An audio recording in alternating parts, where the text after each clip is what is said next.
ራሄሎ መንፈስ ልጄም ነው ስትል የማርያም ጣት ታስቀባለች። ልጄ ነው የሰውዬ ልጄ ነው ስትል፣ ባሌ ነው ስትል ደግሞ ይሄን ታስቀባለች። ይሄ በየቤቱ የተለመደ ነው።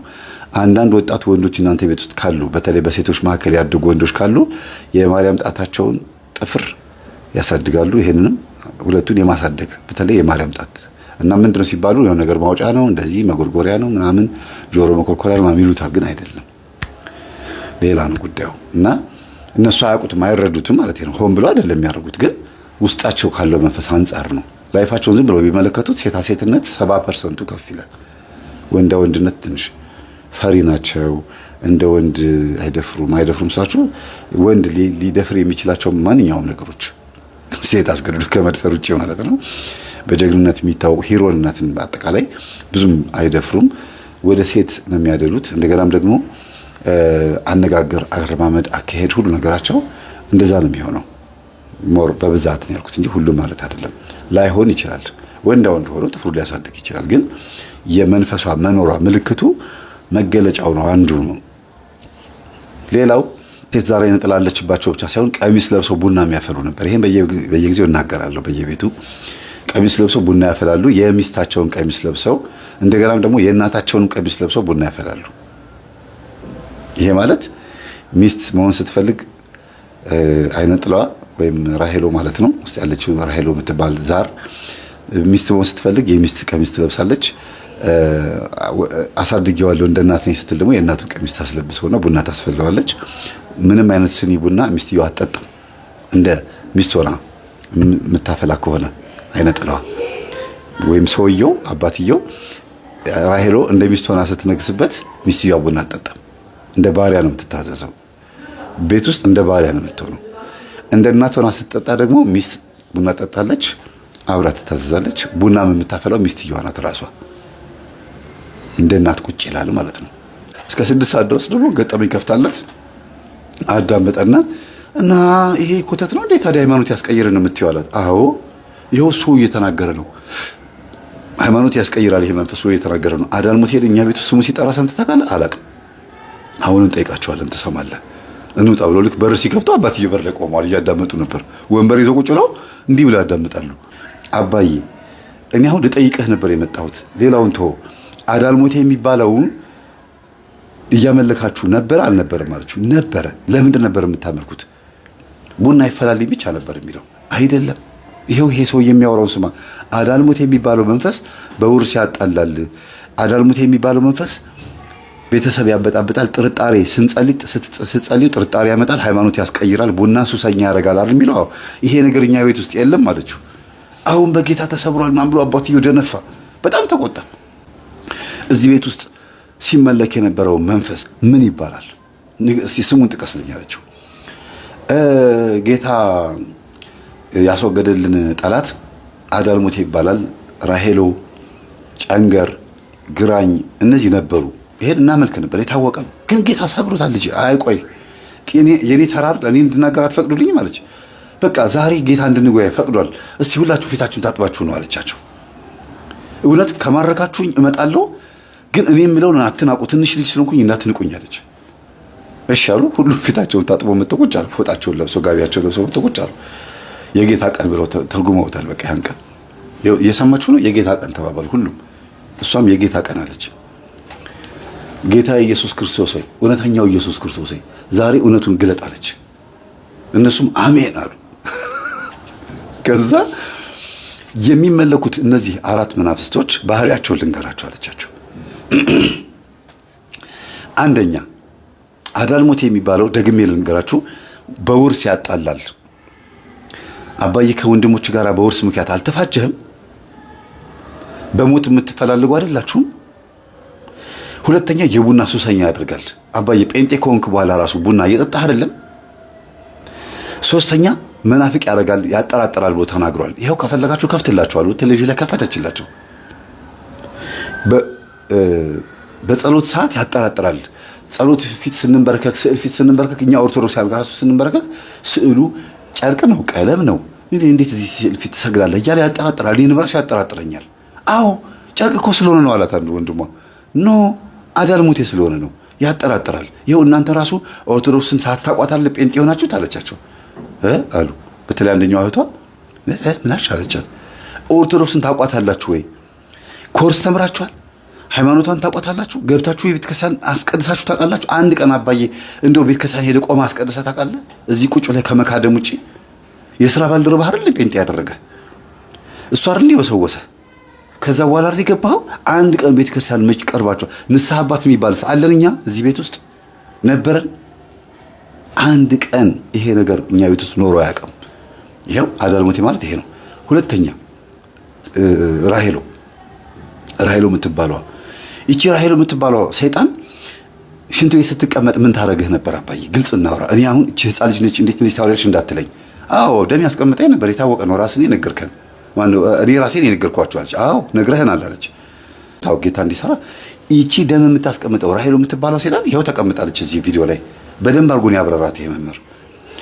እያንዳንዱን ነገር አስቀምጦታል። ልክፈትላችሁ አለች። ከፈተች። ቆርጣ የአባቷን ችግር፣ የእናቷን ችግር፣ የወንድሞቿን ችግር፣ የመናፍቅ መንፈስ ማለት ቪዲዮን ቆርጣ በፍላሽ አስቀምጠዋለች። አንድ ቀን እከፍተዋለሁ ብላ ፓርቷን ብቻ። ከዛ ራሄሎ የሚለውን ሪን የሚያደርገችውን ቴሌቪዥን ላይ በስልኳ አገናኝታ፣ በስልክና ቲቪ ይገናኛል አይደለም? በእንትን በቪዲዮ ስማርት ቲቪ አገናኘችና ከፈተችላቸው። አባትየው ያዳምጣሉ። እና ይሄ ሁሉ ችግር እያለብህ ነው ጴንጤ ሆንከው። ጸበል ሄደህ ታውቃለህ? ጸልዩልኝ ብለህ ታውቃለህ? ቆመህ አስቀድሰህ ተምረህ ታውቃለህ? አታውቅም። ይሄንን የራሄሎ መንፈስ ችግር ነው። ሌላው እጅህን ጥፍር ቀለም ትቀባ ነበር። አዎ ለምንድን ነው ማየ የምትቀባ? ለምንድን ነው ይሄን የምትቀባው? ምክንያቱም ታውቀዋለህ። እሱን ልክፈትልህ ብላ እሱን ደግሞ ከፈተችው። ከዚህ በፊት የዛሬ 3 ዓመት ያስተማርኩትን ከፈተችላችሁ። ይሄንን የምትቀባው የነበረው ራሄሎ አግብታለች ማለት ነው። እንደ ሚስት ነበረች። እንደገና ይሄን ደግሞ የምትቀባው እኔ ልጄ ነው አሳድጌዋለሁ እንደ እናት ነኝ ብላ ስትል ነው ሁለቱን የምትቀባው። በዛ ላይ ቀሚስ ለብሰህ ነው የማየን ቀሚስ ለብሰህ ቡና በምታፈላበት ሰዓት እንደ ሚስት ሆና አንተ ውስጥ ታድራለች። አይነጥላ ማየ ደግሞ እንደ ገረድ ነበር የምትሆነው። ተንበርክክ አልነበረም እንዴ?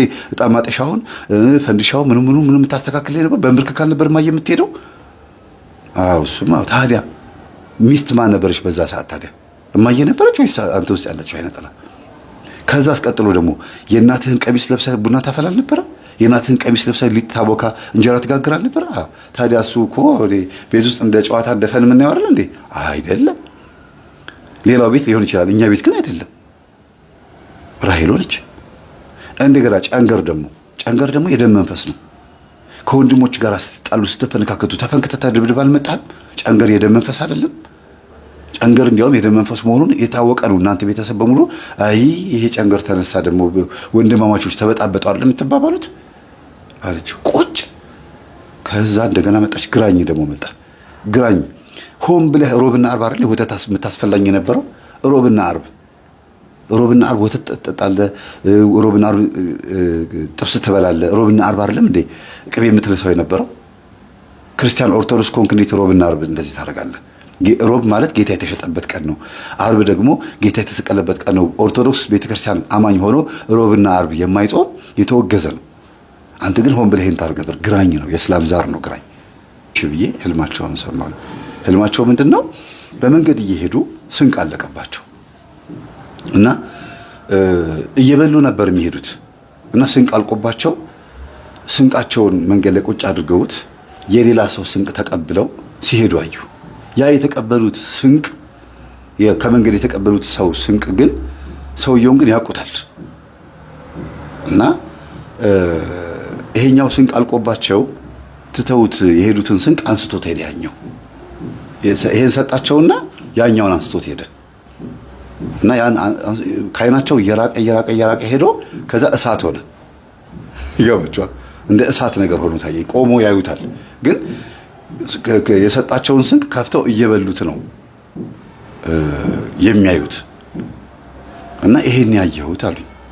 እንዴ እኔ ምልሽ አልኳት አለችኝ። እሳት የምትለው አለችኝ። ክሊክ ያደረገችብኝ ያስተዋወቅሽኝ ጓደኛሽ ሩፋኤልን የሚያዘክረው አልኳት። እንዴ አለችኝ። ከአባትሽ ጋር ይተዋወቃሉ እንዴ አልኳት። ቆይ እስቲ ቆይ አንዴ አለችኝና ስልኳን ከፈተችና አባዬ ይሄን ታውቀዋለህ አለችው። እንዴ ይሄማ የሥራ ባልደረባዬ ነው እንተዋወቃለን፣ በስራ እኮ እንገናኛለን። በስመ አብ ወወልድ ወመንፈስ ቅዱስ አለች ልጅቷ። ምንድን ነው አለች። አባዬ ይሄ እኮ የሩፋኤል ወዳጅ ነው፣ በእሳት መልክ የተገለጠው ሩፋኤል ነው። ስንቅ የሰጠህ አንተ ያዝከው ስንቅ የሚያልቅ ስንቅ ነው፣ ምድራዊ ስንቅ ነው። ይሄ ልጅ ደግሞ የሰጠህ ደግሞ የቅዱስ ሩፋኤልን ስንቅ ነው። ቅዱስ ሩፋኤል ደግሞ ልጁ ይዘክራል። ስለዚህ አንተ ራስህ የተወለድከው ምን ቀን ነው ታስተውላለህ አለችው። ደነገጠች። በሩፋኤል ቀን ነው አባትዬ የተወለደው ራሱ አሉና በጌታ ስም አሉ። ደነገጡ፣ ግን የእውነት ደነገጡ። ቅዱስ ሩፋኤል እንዴት ነው እሳት የሚሆነው አሉኝ።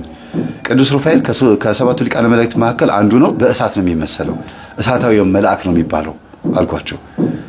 ስለዚህ ስንቁ ምንድን ነው? ስንቁማ በቃ በቅዱስ ሩፋኤል አማላጅነት ምክንያት ኦርቶዶክስ ይሆናሉ ማለት ነው ብዬ ቀጥታ ነገርኳቸው።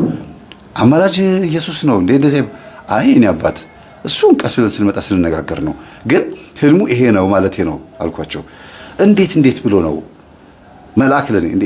መልአክ ስሙ ምንድን ነው አልኳቸው። መልአክ አሉ። ታዲያ መልአክ እኮ የሚላላክ ነው፣ ቢያግዙት ምን ችግር አለው? ምን ያግዘኛል? ጌታ ፊት ለፊት እያለልኝ አሉ። አለ እርግጠኛ ኖት? ጌታን ፊት ለፊት ማናገር የሚችሉበት ኮንፊደንስ አለዎት? አዎ መሐሪ ስለሆነ ፍቅር ስለሆነ ያናገረኛል አሉ። አዎ ትክክል ነው። መሐሪ ፍቅር ስለሆነ እግዚአብሔር ፊት ለፊት ያናገረናል። ግን መላእክቶች ለምን ተፈጠሩ ስላቸው ጊዜ ጸጥ አሉ። እኔ አባት አልኳቸው፣ አቤት መላእክቶች ለምንድን ነው የተፈጠሩ? ስማቸው መልአክ ለምን ተባለ? ሊላላኩ አይደለም? አዎ። እስቲ መጽሐፍ ቅዱስ ክፈቱልኝ። ከፈቱ። ዕብራውያን ምዕራፍ 1 ቁጥር 14 አንብቡልኝ። ደጋግሜ የምጠቅሰውን ጥቅስ ነው። አይወዷትም እቺ ጥቅስ። አውቀዋለሁ፣ መክፈት አይጠበቅብኝም አሉ። ምን ይላል አልኳቸው። መላእክት ወይ መናፍስት ሰዎች እንዲድኑ ወደ ገነት እንዲገቡ የሚያግዙ የሚላኩ የሚያገለግሉ ናቸው ይላል አይደለም አልኳቸው። አዎ አሉ። ታዲያ ምን ችግር አለው? ሩፋኤል ወደ ገነት ለመግባት ቢያግዙት፣ ወደ ጌታ ለመሄድ መጽሐፍ ቅዱስ ሲያነቡ እንዲገባውት ለማድረግ ቢያግዙት ምን ችግር አለው? ቢለምኑት አልኳቸው። ጌታ እያለ እኮ መልአክ እኮ ያግዛል እያለውት ነው እኮ። መላእክቶች ያግዛሉ፣ ይላካሉ፣ ያገለግላሉ። ለምን? ለመዳን። ምን ችግር አለው ቢጠሩት? ስሙ መልአክ ከሆነ የሚያግዝ ከሆነ ምንድነው ችግሩ አልኳቸው። ኢየሱስ ራሱ መልአክ አላከም እንዴ? ብዙ መልአክ ልኮ አላገለግላቸውም? ሐዋርያትም አገልግሏል እኮ። ራእየ ዮሐንስ ምዕራፍ 1 እስቲ አንብቡልኝ አልኳቸው። ገልጸው አነበቡ። ለሰው ልጆች የሚሆነውን ኢየሱስ ክርስቶስ መልአኩን ልኮ አመለከተ ይላል አይደል? ለምን ራሱ አላመለከተም? ለሰው ልጆች የሚሆነውን ነገር ለምን መጥቶ አላመለከተም? ለምን መልአኩን ላከ? ያስፈልጋሉ መላእክቶች። ስለዚህ ሩፋኤል የእርሶ ወዳጅ ነው፣ ጠባቂ መልአክዎት ነው። አዩ፣ ይሄ ነው ትልቁ ጉዳይ። ልጅቷ የዛ ቤት በረከት ናት የምትለውን ስሟት። አሁን ስራ ላይ ነኝ፣ ቻው ብዬ ስልኩን ዘጋው።